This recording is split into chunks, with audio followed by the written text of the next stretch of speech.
Praise the lord. దేవుని నామానికి మహిమ కలుగును గాక. మీ అందరికి నా వందనాలు తెలియజేసుకున్నాను. ఈ దినము నా దేవుని వాక్యాన్ని ధ్యానిద్దాం. సంఖ్యాకాండం 3వ అధ్యాయం 12వ వాక్యాన్ని చదివి ధ్యానిద్దాం.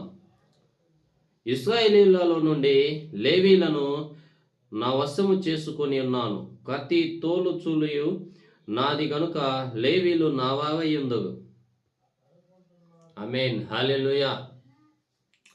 మనం ఈ రోజున గుడారంలో ఎవరంటారు, దేవుడు ఎవరిని ఏర్పాటు చేసుకొని ఉన్నాడు అనే అంశాన్ని మనం చదివి ఉన్నాం. కాబట్టి దేవుడు లేవీలను ఏర్పాటు చేసుకున్నాడు. ఎందుకు? వారు నావాగై ఉంటారన్నాడు. ప్రతి తొలుచూలు లేవీలలో దేవునికి ఇచ్చేసేయాల్సిందే. ఎందుకంటే ఇజ్రాయేలుకి బదులుగా లేవీలను దేవుడు ప్రత్యక్షపు గుడారంలో పని చేయటానికి, సేవ చేయటానికి దేవుడు ఏర్పాటు చేసి ఉన్నాడు.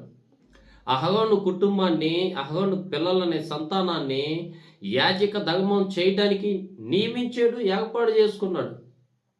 అయితే మరి వీళ్ళని ప్రత్యేకంగా ఎందుకు ఆ గుడారంలో ఏర్పాటు చేసుకున్నాడు అని అంటే, దేవుడు ఏర్పాటు చేసుకున్న వ్యక్తులు మాత్రమే గుడారంలో ఉండాల. మిగతా అన్యులు కానీ ఎవరైనా వస్తే వాళ్ళు నిశ్చయముగా మరణ శిక్ష పొందుకుంటారు. ఏది? ధర్మశాస్త్ర ప్రకారం. అయితే ఈ గుడారంలో మరి ఈ లేవీలు ఉపకరణాలు కానీ, గుడారం మోయటం కానీ, మరి బల్ల మోయటం కానీ, ఇవన్నీ కూడా ఆ పనులు లేవి కుమారులు ముగ్గురు వ్యక్తులు అన్నమాట.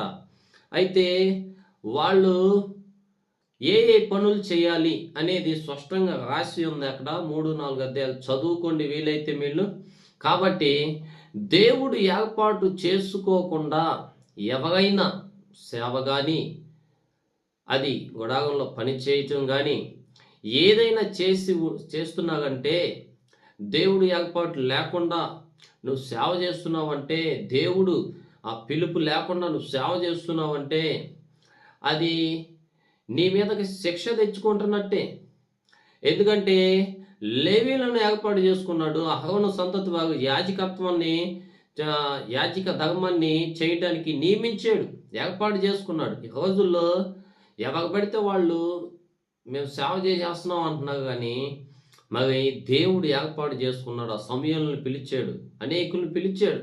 నీ మీద పిలుపు ఉందా అనేది నువ్వు గమనించుకొని, నిజముగా దేవుడు నిన్ను ఏర్పాటు చేసుకున్నాడా అనేది తెలుసుకొని నువ్వు మరి దేవుళ్ళలో కొనసాగాలని